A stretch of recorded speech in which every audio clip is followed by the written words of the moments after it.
America के Colorado राज्य में रॉकी पर्वतों के बीच एक ऐसा होटल है जहां रात के अंधेरे में लॉबी में पियानो बजाया जाता है, लेकिन वहां कोई नहीं बैठता है। जहां चौथी मंजिल की कमरा 217 के दरवाजे अपने आप खुलते और बंद होते हैं, जहां लिफ्ट अकेले ही चलने लगती है और जहां कोई लोगों ने अपनी आंखों से भूतों को देखा है। यह है द स्टेनली होटल, दुनिया के सबसे हॉन्टेड होटलों में से एक, और वही होटल जिसने स्टीफन किंग को उनकी सबसे डरावनी किताब द शाइनिंग लिखने की प्रेरणा दी। इस होटल में आज भी मरे हुए लोगों की आत्माएं घूमती है। कहा जाता है कि जो कोई भी यहाँ रात बिताता है उसे कुछ न कुछ अजीब ज़रूर महसूस होता है, और हैरान करने वाली बात यह है कि यह होटल आज भी चालू है और हर साल हजारों पर्यटक डर का एहसास लेने के लिए यहाँ जाते हैं। जानते हैं स्टेनली होटल की पूरी कहानी इस वीडियो में।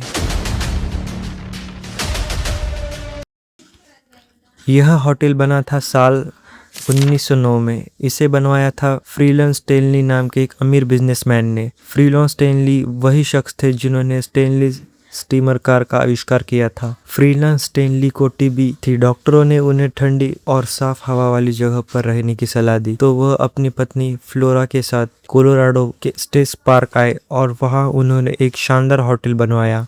उन्होंने इस होटल का नाम रखा द स्टेनली होटल, अपने शुरुआती नाम पर। यह होटल 1909 से लेकर आज तक लगातार चल रहा है।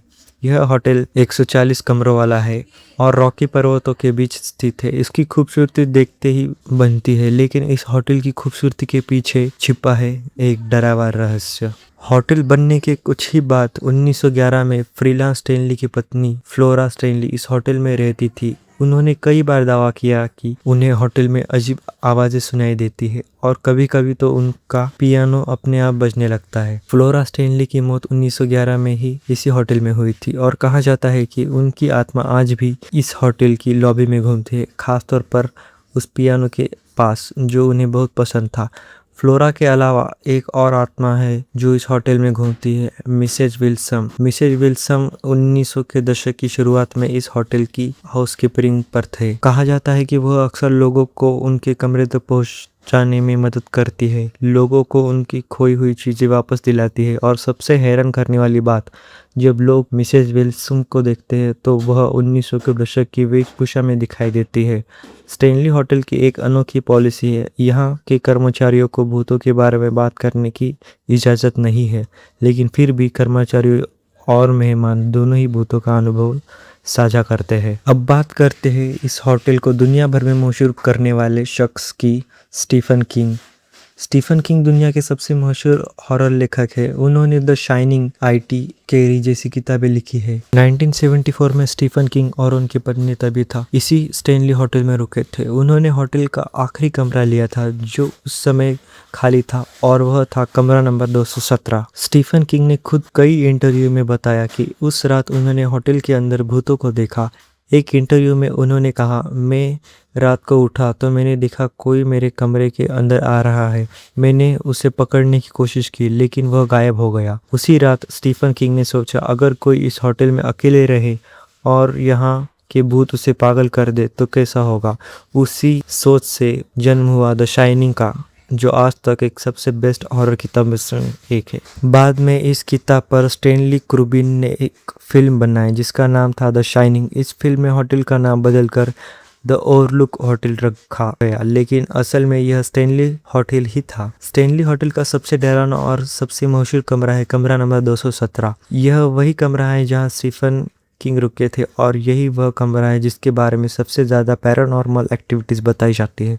इस कमरे में रुकने वाले मेहमानों ने कई अजीब चीज़ें महसूस की है। कुछ ने बताया कि रात के अंधेरे में कोई उनके सिरहाने खड़ा हो जाता है। कुछ ने कहा है कि बाथरूम में लाइटें अपने आप ऑन ऑफ होती है, टीवी अपने आप चालू होती है। एक मेहमान ने बताया, मैंने अपना सूटकेस कमरे में कोने में रखा था। जब मैं सुबह उठा तो सूटकेस बेड के ऊपर था। मैं अकेले था, कोई आया नहीं था। स्टेनली होटल के पूर्व मैनेजर जॉर्ज लॉरी ने खुद कबूल किया है कि उन्होंने भूतों को देखा है। एक इंटरव्यू में उन्होंने कहा, मैं कमरा 217 के पास से गुजर रहा था, तभी मैंने देखा कि कमरे का दरवाजा अपने आप खुल गया। मैंने अंदर देखा तो वहाँ कोई नहीं था। आज भी यह कमरा बुक किया जा सकता है। कीमत है लगभग $200 से $400 प्रति रात। सवाल है, क्या आप इस कमरे में रात बिताने की हिम्मत करेंगे? फ्लोरा स्टेनली के अलावा एक और आत्मा है जो लॉबी में पियानो बजाती है, एक संगीतकार की आत्मा।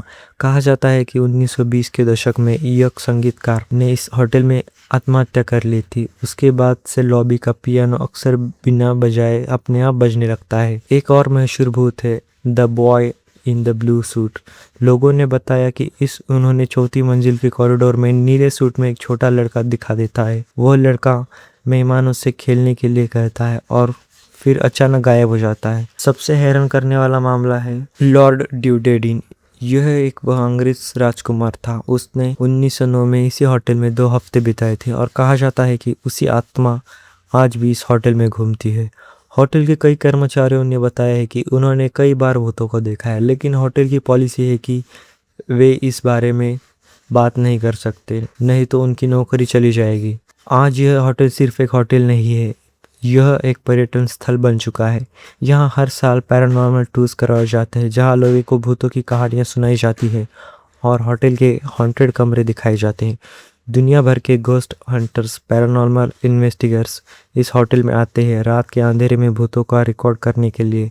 कई लोगों ने EVM, इलेक्ट्रॉनिक वॉइस फेमिनो रिकॉर्ड किया है, जिसमें भूतों की आवाज़ें सुनाई देती है।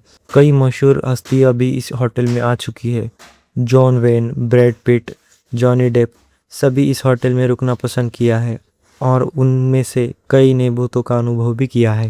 इस होटल पर कई टीवी शोज और डॉक्यूमेंट्री बन चुकी है, जिनमें घोस्ट एडवेंचर, पैरानॉर्मल लॉकडाउन और भी कई शामिल है। तो सवाल है, क्या स्टेनली होटल में सच में भूत है या फिर यह सब हमारे दिमाग का उपज है? और इस होटल की मशहूरी ने इतनी डरावनी बना दिया है। वैज्ञानिक कहते हैं कि इस होटल के आसपास का मैग्नेटिक फील्ड काफी मजबूत है, जिससे कभी ना कभी लोगों को लगता है कि उन्होंने कुछ देखा है, लेकिन जो लोग यहाँ रुके हैं उनके अनुभव को नकारा नहीं जा सकता। आज भी यह होटल चालू है और लोग यहाँ रुकना चाहते हैं, क्योंकि कुछ लोग डर का एहसास लेना चाहते हैं, तो कुछ लोग स्टीफन किंग के चरणों में श्रद्धांजलि देना चाहते हैं। तो ये है स्टेनली होटल की पूरी कहानी।